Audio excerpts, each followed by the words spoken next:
Yes PPT ma'am. देख सकते हैं आप लोग? ओके।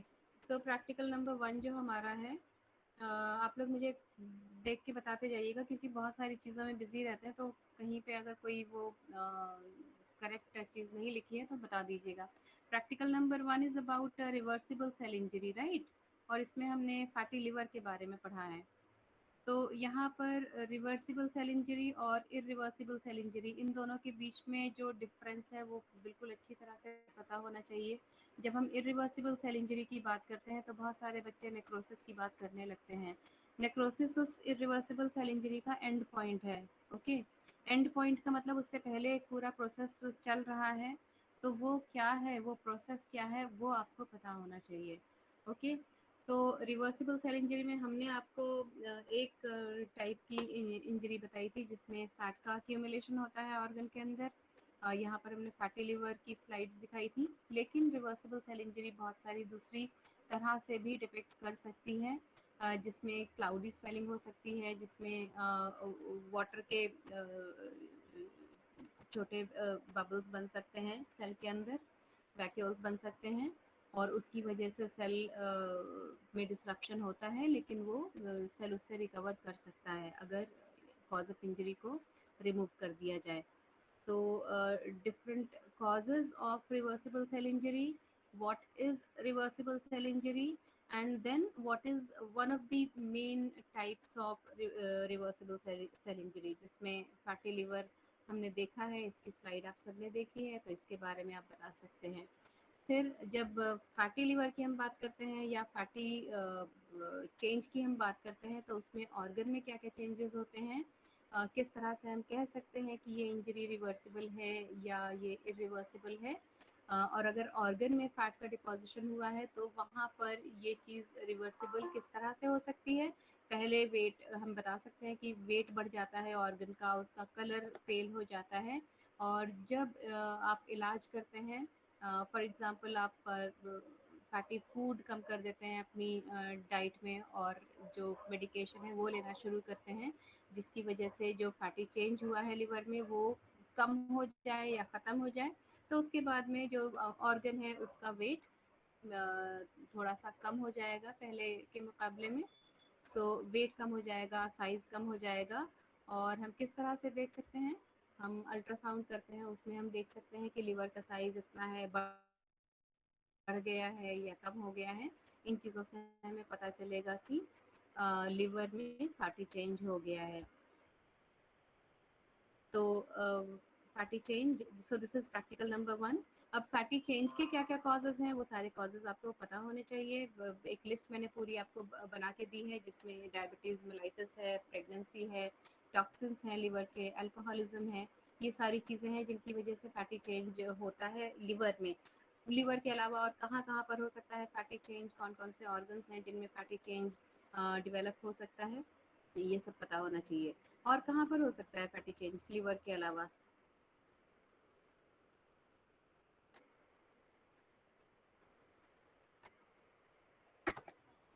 कहाँ-कहाँ पर देखा है आपने फैटी चेंज?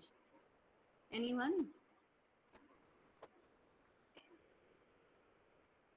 आपको आवाज़ सुनाई दे रही है?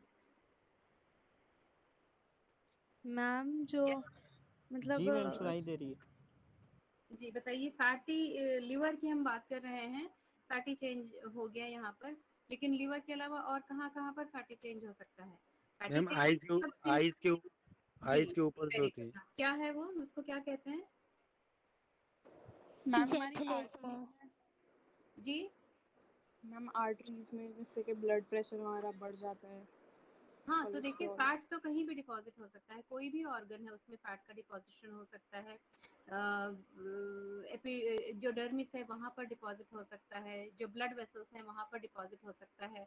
स्किन में जो चेंजेस होते हैं उनको हम देख सकते हैं, आपने जैसे बताया कि आइज़ में हम देखते हैं, है ना? तो ये जो सारे चेंजेस हैं स्किन के अंदर, ब्लड वेसल्स के अंदर, यहाँ पर फैट डिपॉजिट होता है। अब उसकी वजह से आगे दूसरे प्रॉब्लम्स हो सकते हैं। ब्लड वेसल्स के अंदर अगर फैट डिपॉजिट होता है तो वहाँ पर उसकी वजह से नारोइंग होती है ब्लड वेसल्स की, और उसकी वजह से आगे दूसरे प्रॉब्लम्स शुरू हो सकते हैं। तो ये हो गया प्रैक्टिकल नंबर 1। फिर प्रैक्टिकल नंबर 2 में हमने पढ़ा था इरिवर्सिबल सेल इंजरी के बारे में।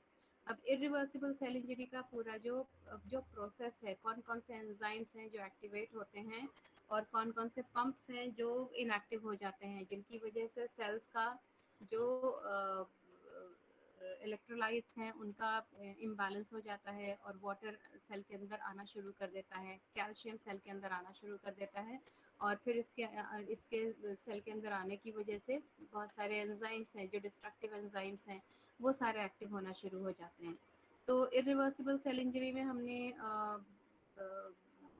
As a consequence of irreversible cell injury cell death हुई, नेक्रोसिस हुई और हमने देखा था नेक्रोसिस की एक स्लाइड जिसमें हमने कोएगुलेटिव नेक्रोसिस की स्लाइड देखी थी। तो यहाँ पर भी आपसे वाइवा में पूछा जा सकता है कि जो एंड पॉइंट है जो नेक्रोसिस है, डिफरेंट टाइप्स की नेक्रोसिस, कौन कौन सी नेक्रोसिस कहाँ कहाँ पर किस किस ऑर्गन में हो सकती हैं और किस तरह के मॉर्फोलॉजिकल फीचर्स हैं। जैसे कोएगुलेटिव नेक्रोसिस हो गई, उसके मॉर्फोलॉजिकल फीचर्स बिल्कुल डिफरेंट हैं लिक्विफैक्टिव नेक्रोसिस से। इन सब की कॉजेज अलग अलग है। केजियस नेक्रोसिस हो गई, उसकी कॉज बिल्कुल अलग है। गैंग्रीनस नेक्रोसिस हो गई, उसकी कॉज अलग है। तो कॉज क्या हो सकती है, फिर इसी के बीच में आपके जो डिफरेंट टर्म्स हैं वो सारे आना शुरू हो जाएंगे। इस्चीमिया क्यों होती है, क्योंकि जब आप जैसे ही आप कोएगुलेटिव नेक्रोसिस के बारे में बात करेंगे तो पूछा जाएगा कि भाई क्यों हो रही है कोएगुलेटिव नेक्रोसिस। तो उसमें one of the most important causes is ischaemia. Okay, और फिर इस्चीमिया की जब हम बात करेंगे तो फिर आगे इन्फेक्शन की भी बात करेंगे। तो डेफिनेशंस ये सारी मैंने आपको पहले भी ये लिस्ट बनवाई थी, इन सारे टर्म्स की डेफिनेशंस, इन सारे टर्म्स की आपको अच्छी तरह से पता होनी चाहिए। तो इन चीज़ों के ऊपर हम टाइम अभी नहीं लगाएंगे ज़्यादा, क्योंकि ये सारे टर्म्स मैं आपको लिखवा चुकी हूँ पहले। कोएगुलेटिव नेक्रोसिस में आपने माइक्रोस्कोपिक फीचर्स जो हैं वो देखे थे और हमने आपको किडनी की स्लाइड दिखाई थी, जिसमें किडनी को पहले तो कैसे पहचानना है, नॉर्मल हिस्टोलॉजी वाली एक किडनी दिखाई थी, जिसमें आप देखते हैं कि ग्लोमेरुलाई हैं। तो ग्लोमेरुलाई और उनके चारों तरफ जो ट्यूब्यूल्स होती हैं डिफरेंट साइज की, डिफरेंट सेक्शंस में ट्यूब्यूल्स हैं। वो एक सेक्शन तो इस चीज़ का है, नॉर्मल हिस्टोलॉजी का सेक्शन, और जो दूसरा वाला सेक्शन है उसमें कोएगुलेटिव नेक्रोसिस। अब कोएगुलेटिव नेक्रोसिस के मॉर्फोलॉजिकल फीचर्स आप लोग पढ़ लीजिएगा। उसमें सबसे इम्पोर्टेंट चीज़ जो है वो ये कि जो आर्किटेक्चर है किसी भी टिश्यू का, वो आर्किटेक्चर मेंटेन रहता है, क्योंकि जो प्रोटीन्स हैं सेल्स की प्रोटीन्स वो सारी कोएगुलेट हो जाती हैं। और सेल की प्रोटीन्स का मतलब जो स्ट्रक्चरल प्रोटीन्स हैं वो तो है ही, लेकिन जो एंजाइमेटिक प्रोटीन है, एंजाइम्स हैं, वो सारी डीनेचर हो जाते हैं। तो जब वो डीनेचर हो जाते हैं तो वो सेल की लाइसिस नहीं कर सकते हैं, जैसा कि हम लिक्विफैक्टिव नेक्रोसिस में देखते हैं। तो यहाँ पर सेल का स्ट्रक्चर मेंटेन रहेगा, लेकिन धीरे धीरे, क्योंकि ये सारे डेड सेल्स हैं, धीरे धीरे करके मैक्रोफेजेस आएंगे और इनको इस सारे डेड टिश्यू को वहाँ से रिमूव करना शुरू करेंगे। तो इस तरह के जो सेल्स होते हैं डेड सेल्स, जिनकी बहुत ही वेग आउटलाइंस दिखाई देती हैं, इस तरह के सेल्स को हम घोस्ट सेल्स कहते हैं। इनमें न्यूक्लियस जो है वो भी धीरे धीरे करके डिज़ोल्व होना शुरू हो जाते हैं, ब्रेक डाउन होता है उनका और उसके बाद में मैक्रोफेजेस उनको ख़त्म करते हैं। तो ये जो दो प्रैक्टिकल्स हो गए ये।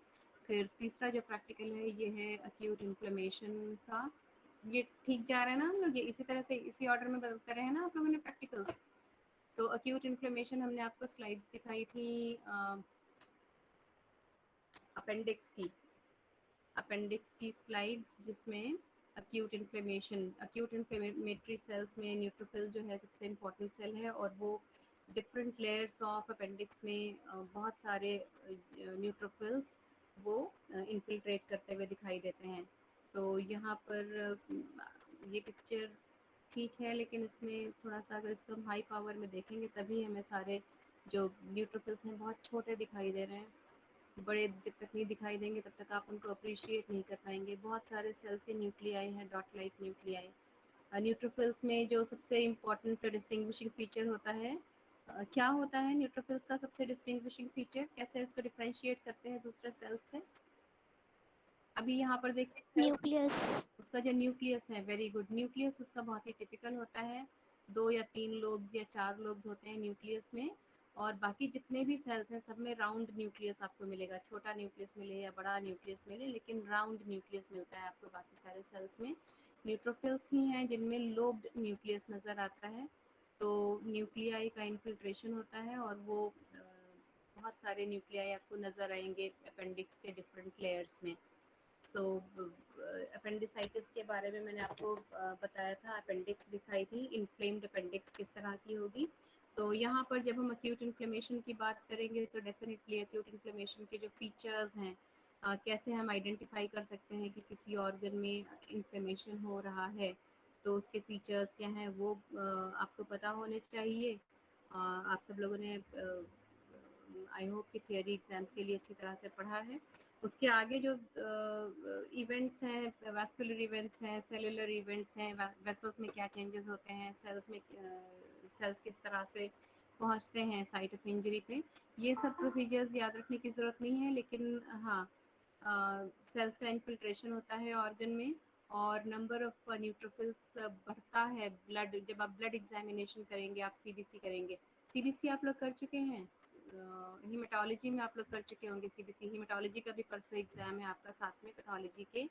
तो जब कभी भी आप सीबीसी करेंगे किसी भी ऐसे पेशेंट की जिसको अपेंडिसाइटिस है या कॉलेसिस्टाइटिस है, इन्फ्लेमेटरी प्रोसेस चल रहा है बॉडी में, जब आप सीबीसी करेंगे तो उसमें वाइट ब्लड सेल काउंट बढ़ जाएगा, जिसे हम लिकोसाइटोसिस कहते हैं।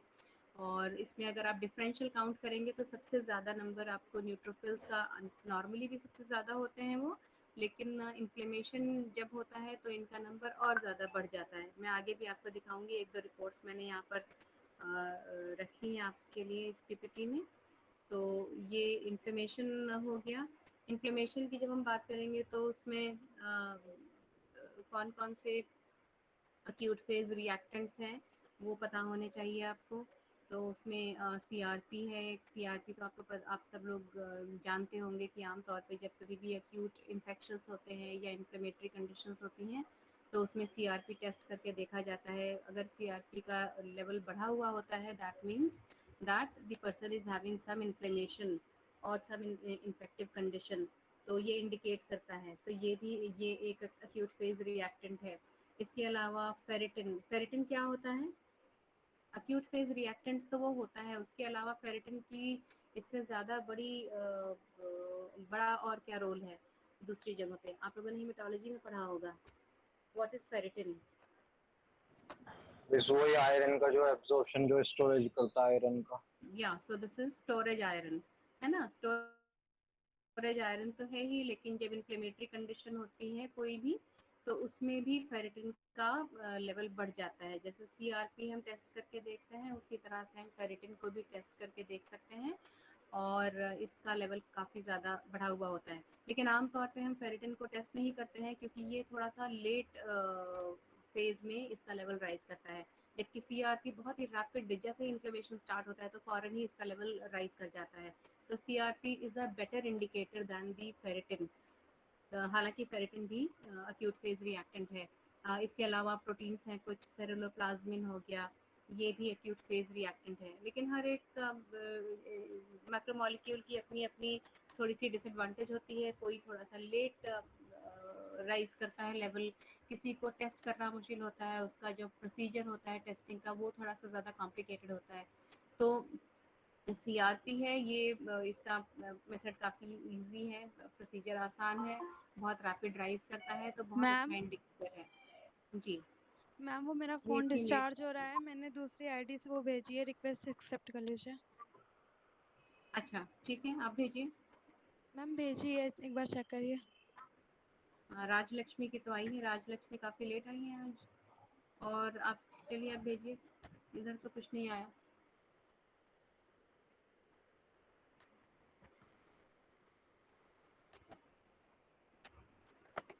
ज़ेबा खान, ज़ेबा खान नाम से? Yes ma'am. ओके, चलिए आ जाइए। Thank you ma'am. तो हम जब एक्यूट इन्फ्लेमेशन की बात कर रहे हैं, अभी कोई और आया है शायद, देर देर से आएंगे तो कैसे काम चलेगा भाई। तो अक्यूट इन्फ्लेमेशन में ये पिक्चर आप सब लोगों को याद होगी और इसको याद रखिएगा। यहाँ पर आप देख सकते हैं कि जितने भी ब्लड वेसल्स हैं, कैपिलरीज हैं, उनके वहाँ से सेल्स निकलकर, वाइट सेल्स निकलकर बाहर जाते हैं, एक्स्ट्रा ECF में। और नीचे वाली जो फिगर है वहाँ पर आप देख सकते हैं कि कितने सारे न्यूट्रोफिल्स हैं वो एमिग्रेट करके बाहर आते हैं टिश्यू में, और वहाँ पर इनका नंबर बढ़ जाता है। तो यही जो सेल्स हैं न्यूट्रोफिल्स, यहाँ पर आप देख सकते हैं अपेंडिक्स के डिफरेंट जो लेयर्स हैं वहाँ पर बहुत सारा इन्फिल्ट्रेशन हो रहा है। फिर यहाँ पर देखिए क्या क्या देख सकते हैं इसमें, इस पिक्चर में what can you see, can you describe this picture? Inflammation है ना, लग रहा है ना इन्फ्लेमेशन है, जो फीचर्स Yes, ma'am. सारे दिखाई दे रहे हैं यहाँ पे। कौन Yes, ma'am. कौन कौन से फीचर्स हैं इन्फ्लेमेशन के, क्या क्या दिख रहा है इसमें और क्या क्या नहीं दिख रहा है, हम क्या क्या देख सकते हैं और क्या क्या नहीं देख सकते? Swollen मतलब स्वोलन है, वेरी गुड, उसका स्वोलन टोज है, रेडनेस भी है, रेडनेस आप देख सकते हैं, बहुत ही क्लियर कट रेडनेस है। ये दो चीजें जो हैं जो कि हम देख सकते हैं यहाँ पे। क्या क्या हम नहीं, कौन कौन से फीचर्स हम नहीं देख सकते, हम इस पिक्चर है इसलिए हम नहीं बता सकते कि ऐसा भी होगा। itching ma'am, itching. Temperature, very good, temperature है और पेन है, ये दो चीजें नहीं बता सकते हैं ना। पेन बहुत इंपॉर्टेंट है, इतना ज्यादा स्वोलन और रेड टोज अगर होंगे तो डेफिनेटली इसमें पेन होगा। तो पेन है, टेम्परेचर है, टेम्परेचर रेज्ड होगा, इस एरिया को आप छू के देखें तो गर्म होगा। और तीसरा यहाँ पर जो मूवमेंट है वो बहुत ही ज़्यादा, क्योंकि टोज है और फिंगर्स हैं, इनका मूवमेंट तो हर वक्त होता ही रहता है, तो वो जो मूवमेंट है वो बहुत पेनफुल होगा। तो ये 3 चीज़ें हम नहीं बता सकते हैं, लेकिन जो नहीं बता सकते वो फिर भी आप वाइवा में बताइएगा। यहाँ पर भी देखिए, ये भी एक पिक्चर है एक्यूट इन्फ्लेमेशन की, और इसमें आपको न्यूट्रोफिल्स क्लियरली नज़र आ रहे हैं। तो यहाँ आप देख सकते हैं कि एक ब्लड वेसल है बीच में, वहाँ से ब्लड वेसल से निकलकर बहुत सारे न्यूट्रोफिल्स आसपास के टिश्यू में जा रहे हैं। बहुत ज़्यादा हेवी इन्फिल्ट्रेशन है। ऐसे किसी भी कंडीशन में अगर हम ब्लड टेस्ट करके देखें तो CBC में हमें leukocytosis with neutrophilia. Neutrophilia is increase in the count of neutrophils more than the normal. What is the normal count of neutrophils? 50 to 70. 50 to 70. 70, 5%. ज़्यादा हो गया, 65% तक, 45 to 65% तक का नॉर्मल कंसिडर करते हैं। और एब्सोल्यूट काउंट्स आप लोगों ने पढ़े हैं हेमाट में, absolute counts of white cells. क्योंकि देखिए एक ये बहुत इम्पॉर्टेंट चीज़ है कि आपका जो नॉर्मल ल्यूकोसाइट काउंट है 4 to 11,000 सेल्स पर माइक्रोलीटर, ये तो इतना हो गया कि 1 माइक्रोलीटर में आपको इतने वाइट सेल्स मिलेंगे। अब मान लीजिए कि 5,000 वाइट सेल्स हैं और उसमें न्यूट्रोफिल्स हैं 60%, तो एक्चुअली कितने न्यूट्रोफिल्स हैं ये बताइए। 1 माइक्रोलीटर ऑफ ब्लड में 5,000 वाइट ब्लड सेल्स हैं और उसमें 50% न्यूट्रोफिल्स हैं। तो एक्चुअली कितने न्यूट्रोफिल्स हैं? What is the count of neutrophils in 1 microlitre of blood? 2500, very good. So जो एक्चुअल काउंट है वो है 2500 न्यूट्रोफिल्स। ओके, अब मान लीजिए कि आपका एक माइक्रोलीटर में 15,000 वाइट ब्लड सेल्स हैं। ओके, 15,000 वाइट ब्लड सेल्स हैं और इसमें भी न्यूट्रोफिल्स का काउंट 50% है, तो एक्चुअली काउंट कितना होगा? 7500 7,500 है ना। तो जो 7,500 ये कर लिया ना आप लोगों ने कैलकुलेशन। तो इस तो ये जो काउंट है ये एब्सोल्यूट न्यूट्रोफिल काउंट है। तो परसेंटेज हमें पूरी इंफॉर्मेशन नहीं देती। अगर WBC काउंट कम है तो हमारा जो एब्सोल्यूट काउंट है वो भी कम ही रहेगा। एब्सोल्यूट काउंट यानी कि जो एक्चुअल काउंट है वो भी कम ही रहेगा। लेकिन हम कह रहे हैं कि भाई 50% यहाँ भी है और 50% वहाँ भी है, लेकिन वहाँ पर 7,500 सेल्स हैं और यहाँ पर 2,500 सेल्स हैं। 2,500 cells when the leucocyte count is only 5,000। तो ये जो एब्सोल्यूट काउंट है यानी कि एक्चुअली कितने वाइट सेल्स हैं या कितने न्यूट्रोफिल्स हैं वो हमें एब्सोल्यूट काउंट से ही पता चलेंगे। इसलिए सिर्फ परसेंटेज हमें पूरी इंफॉर्मेशन उससे हमें नहीं मिल पाती है। तो अब आप न्यूट्रोफिल्स की बात कर रहे हैं, न्यूट्रोफिल्स को पहचानना आपको आना चाहिए। और जो न्यूट्रोफिल्स हैं आपको पता है कि इनको पहचानने का सबसे अच्छा तरीका ये है कि ये इनका जो न्यूक्लियस है that is a lobed nucleus. 2 या 3 लोब्स या 4 लोब्स होते ही हैं न्यूट्रोफिल्स में। लेकिन जब बहुत हेवी इन्फ्लेमेशन होता है, अक्यूट इन्फ्लेमेशन होता है और जल्दी-जल्दी न्यूट्रोफिल्स को निकल कर आना होता है to reach the site of injury, तो फिर न्यूट्रोफिल्स थोड़े से उनमें लॉब्यूलेशन कम हो जाता है। तो कई दफ़ा 2 लोब्स ही मिलेंगे और कई दफ़ा 2 लोब्स भी नहीं मिलेंगे। तो हम जिनको बैंड सेल्स या रिबन न्यूक्लियस वाले न्यूट्रोफिल्स कहते हैं। तो हमें एक शिफ्ट टू लेफ्ट मिलेगी। शिफ्ट टू लेफ्ट आप लोग पढ़ चुके हैं? Shift to left no ma'am. No ma'am. नहीं पढ़ा है? No ma'am. अच्छा, ठीक है, इस टाइम पढ़ाएंगे नहीं, लेकिन फिर बाद में आपको बताएंगे इसके बारे में, शिफ्ट टू लेफ्ट के बारे में। यहाँ पर भी ये न्यूट्रोफिल्स हैं, ये तो आप लोग देख सकते हैं, पहचान सकते हैं। यहाँ पर 3 लोब्स हैं, 4 लोब्स हैं न्यूट्रोफिल्स में, जो कॉमनली नॉर्मल न्यूट्रोफिल्स होते हैं उसमें दिखाई देते हैं। पहले वाली जो पिक्चर थी उसमें लोब्स कम दिखाई दे रहे थे, 2 लोब्स दिखाई दे रहे हैं और अब चारों न्यूट्रोफिल्स में 2 ही लोब्स दिखाई दे रहे हैं।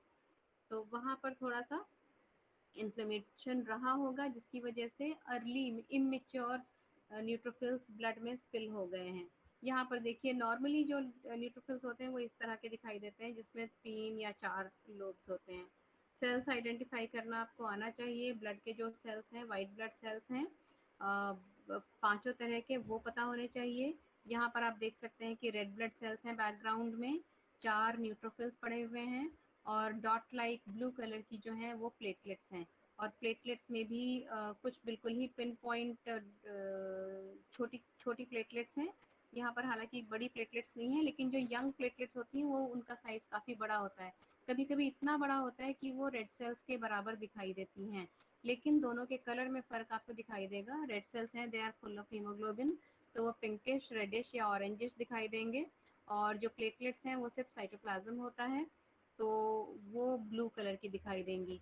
तो जो यंग प्लेटलेट्स होती हैं वो काफ़ी बड़ी होती हैं, almost reaching the size of a small red cell. और जैसे जैसे वो मैच्योर करती जाती हैं वैसे वैसे उनका साइज़ छोटा हो जाता है। और यहाँ पर जो आप देख रहे हैं डॉट लाइक प्लेटलेट्स, इनको आप देख के कह सकते हैं कि these are mature platelets. Okay, आगे कभी अगर मुझे कोई पिक्चर दिखाई देगी यंग प्लेटलेट्स की तो वो मैं दिखा दूंगी आपको। प्लेटलेट्स को हम किस तरह से काउंट करते हैं ब्लड फिल्म में, ये आप लोगों ने देख लिया है, ये एक्सरसाइज कर ली है आप लोगों ने। ब्लड फिल्म में काउंट करने का मतलब कि जब हम माइक्रोस्कोप में देखें तो जो हमारा ऑयल इमर्शन फील्ड होता है उसमें हम काउंट करें। Yes ma'am. No ma'am. जवाब अच्छा, चलिए ठीक है। ये वाली पिक्चर देखिए, इसमें बताइए क्या क्या दिखाई दे रहा है। What cell is ma'am this? यहाँ पर देखिए ब्लड न्यूक्लियस फिल्म में कौन सा सेल है? मैम आरबीसी दिखाई दे रहा है। आरबीसी। ये सेल कौन सा है बीच में जो व्हाइट ब्लड सेल है?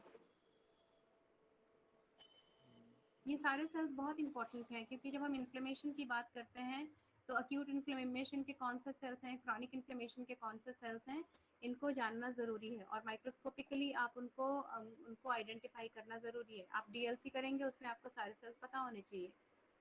This is a monocyte. देखिए आप इसके साइज को कंपेयर करके देखिए। रेड सेल्स आपको पता है कि 7 माइक्रॉन्स का रेड सेल होता है, उसका डायमीटर, है ना।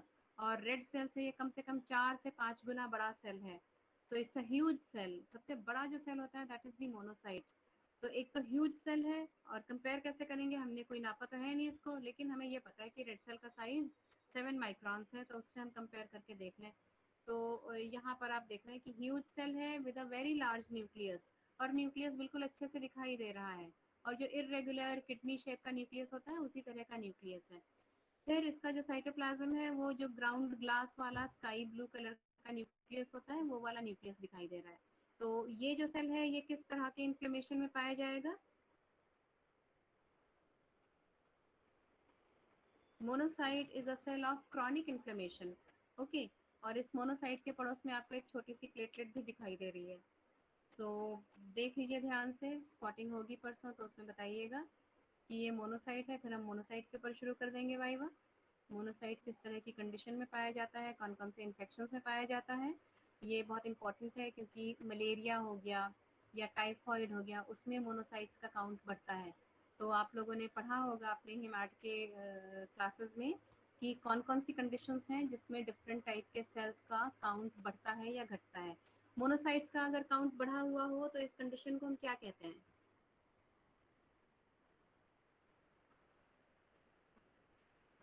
Anyone? Increase in the count of monocytes. Ma'am ji monocytopenia monocyte अच्छा monocytopenia monocytosis monocytosis is the correct term. हम increase in the number of cells की बात कर रहे हैं, मोनोसाइटोसिस। और monocytopenia is decrease in the count of monocytes. तो ये सारे टर्म्स आपको अच्छी तरह से पता होने चाहिए। आप चाहे तो कॉपी निकाल के रख लें और उसमें लिखते जाएं। न्यूट्रोफिल्स का जब काउंट इंक्रीज करेगा that is neutrophilia. Okay, neutrophilia. और जब न्यूट्रोफिल्स का काउंट कम हो जाएगा, less than the normal range, then it is neutropenia. तो पीनिया जहाँ पर लगेगा that means a decrease in the count. इसी तरह से हम अगर वाइट ब्लड सेल्स की सब पूरे वाइट ब्लड सेल्स की बात करें तो leucocytosis leucocytosis is increase in the number of white blood cells. कौन से वाइट सेल्स बढ़े हुए हैं ये नहीं पता, लेकिन सारे वाइट ब्लड सेल्स बढ़े हुए हैं, उनका काउंट बढ़ा हुआ है, that is leukocytosis. And leukocytopenia is a decrease in the count of white blood cells. तो डिक्रीज इन द काउंट हम जब कहते हैं इसका मतलब ये है कि हमारी नॉर्मल रेंज है 4000 टू 11000। अगर काउंट 4000 से कम है, 3000 है, 2000 है, 2500 है, दैट इज ल्यूकोसाइटोपिनिया। और अगर काउंट बढ़ा हुआ है, 11000 से ज़्यादा है, 15000 है, 20000 है, 50000 है, दैट इज ल्यूकोसाइटोसिस। सो ये हो गया आपका मोनोसाइट। फिर यहाँ पर देख के बताइए, इतने ये बहुत ही ब्यूटीफुल से सेल्स दिखाई दे रहे हैं, पिंक कलर का इनका साइटोप्लाज्म दिखाई दे रहा है। और न्यूक्लियस है वो भी थोड़ा सा टिपिकल है। न्यूक्लियस में जनरली 2 लोब्स होते हैं, कभी कभी 3 लोब्स भी मिल जाते हैं हमें इन सेल्स में। कौन से सेल्स हैं ये? मैंने ट्राई किया है कि आपको एक स्लाइड में एक ही तरह के सेल्स, ऐसी स्लाइड्स ही ढूंढी है मैंने जिससे आपको कंफ्यूजन ना हो। So what cells are these? You can see pink colour eosinophil. Granules. Very good, eosinophils. Very eosinophil good. Eosinophils जो हैं उनमें जो न्यूक्लियस होता है वो टिपिकली बाइलोब्ड होता है, 2 लोब्स ही होते हैं उसके। और उसमें बहुत सारे ग्रैन्यूल्स होते हैं जो कि पिंक ऑरेंज कलर के होते हैं। और अगर कभी कभी ये जो इओसिनोफिल्स हैं ये टूट भी जाते हैं तो इनके ग्रैन्यूल्स पूरे फैल जाते हैं ब्लड फिल्म में। तो उन ग्रैन्यूल्स को देख के हम समझ सकते हैं कि ये यहाँ पर एक इओसिनोफिल रहा होगा जो रप्चर कर गया है। तो यहाँ पर देखिए तीनों ही सेल्स इओसिनोफिल्स हैं। हालांकि इनमें जो लोब्स हैं वो थोड़े से ज़्यादा दिखाई दे रहे हैं, 3 लोब्स भी दिख रहे हैं, which is not routinely the case. तो ये इओसिनोफिल सब लोग ध्यान से देख लो भाई। ये जब हम डिफरेंशियल करते हैं उसमें सारे सेल्स और उनके फीचर्स, और उनके जो फीचर्स हैं उसमें 2 ही चीज़ें इंपॉर्टेंट, 3 चीज़ें इंपॉर्टेंट हैं। एक तो उनका साइज, दूसरा उनका न्यूक्लियस, और तीसरा उनका साइटोप्लाज्म विद दी ग्रैन्यूल्स। ये 3 फीचर्स आप अगर बता देंगे अच्छी तरह से तो आप हमेशा सही तरह से आइडेंटिफाई कर लेंगे सेल्स को। ओके, सो इओसिनोफिल्स किस तरह की कंडीशन में पाए जाते हैं? अभी हमने न्यूट्रोफिल्स की बात की, which are the cells of acute inflammation, monocytes which are the cells of chronic inflammation। eosinophils किस तरह की कंडीशंस में पाए जाते हैं?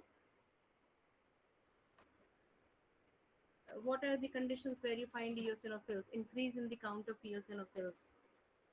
Ma'am allergy condition. या वेरी गुड, एलर्जीज। तो जो इंक्रीज्ड काउंट होता है eosinophils का, that is known as eosinophilia। और इओसिनोपिनिया भी एक कंडीशन है जिसमें काउंट कम हो जाता है, लेकिन ये बहुत सिग्निफिकेंट नहीं है, इसलिए आमतौर पे इन कंडीशंस के बारे में नहीं पूछा जाता है। इओसिनोफिलिया ज़्यादा सिग्निफिकेंट कंडीशन है। एलर्जीज हो गई, पैरासिटिक इन्फेक्शंस हो गए, पैरासिटिक इन्फेक्शंस में जिसमें एस्कैरिस का इन्फेक्शन हो गया या फिर फाइलेरियासिस हो गया, इस तरह के जो इन्फेक्शंस हैं उसमें इओसिनोफिल काउंट बढ़ जाता है। सो इओसिनोफिलिया बहुत ही इम्पोर्टेंट कंडीशन है। और हमारे जो ये ट्रॉपिकल कंट्रीज़ हैं, इंडिया हो गया और इसके अलावा जो दूसरे एशियन कंट्रीज़ हैं जहाँ पर फाइलेरियल वर्म्स जो होते हैं उनके जो लार्वा होते हैं वो लंग्स में रहते हैं। ओके, और लंग्स में रह के एक कंडीशन कॉज करते हैं जिसे ट्रॉपिकल पल्मोनरी इयोसिनोफिलिया कहते हैं। तो फाइलेरियासिस नहीं कॉज करते हैं, जो हमने देखा है टिपिकल एलिफेंटाइसिस वाली कंडीशन, वो नहीं कॉज करते हैं। लेकिन यहाँ पर ये लार्वे हैं, ये माइक्रोफाइलेरिया हैं जो लंग्स में रहते हैं, और लंग्स में रह के जो पेशेंट है उसको बहुत कॉफ होता है, एलर्जी होती है उसको, और जब आप उसका ब्लड टेस्ट करके देखें तो उसमें मैसिव नंबर ऑफ इयोसिनोफिल काउंट मिलेगा आपको, 50% इयोसिनोफिल्स। आप देख सकते हैं यहाँ पर एक ही ये फील्ड है, एक ही फील्ड में आपको 3 इयोसिनोफिल्स मिल रहे हैं। नॉर्मली काउंट कितना है, परसेंटेज कितनी है ब्लड में, एक नॉर्मल अडल्ट के ब्लड में कितने परसेंट इयोसिनोफिल्स होते हैं?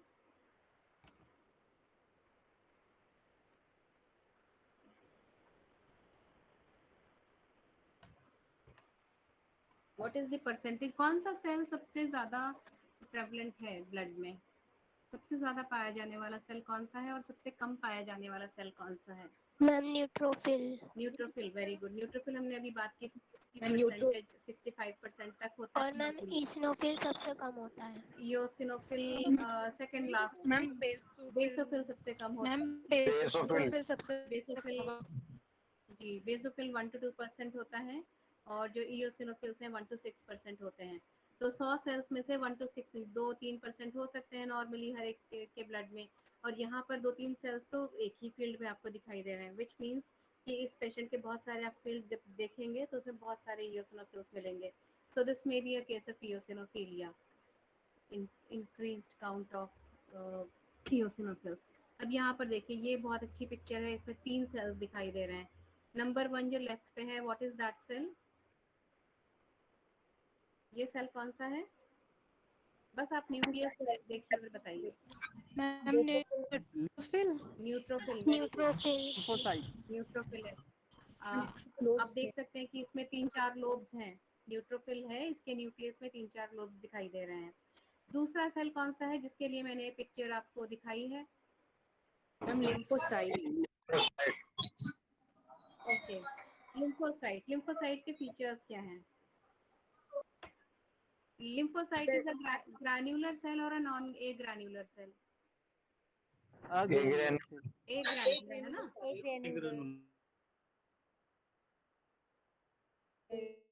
तो जी, तो लिम्फोसाइट एलर they do not contain granules, लेकिन कुछ परसेंट पे लिम्फोसाइट्स थोड़ी सी परसेंटेज है जो ग्रैन्युलर लिम्फोसाइट भी कहलाते हैं, but they do not belong to the granular series. आपके जो ग्रैन्युलोसाइट हैं उसमें न्यूट्रोफिल्स हैं, उसमें इयोसिनोफिल्स हैं और उसमें बेसोफिल्स हैं, और जो ए ग्रैन्युलर सेल्स हैं उसमें मोनोसाइट्स हैं, लिम्फोसाइट्स हैं, है ना? तो लिम्फोसाइट्स ऐसे दिखाई देते हैं। लिम्फोसाइट को समझने का तरीका क्या है? इसको कंपेयर कर लीजिए इसके साइज को रेड सेल के साथ। रेड सेल के जितना साइज के जितना ही इसका साइज होगा लगभग, थोड़ा सा बड़ा होता है, लेकिन हम for the sake of convenience हम मान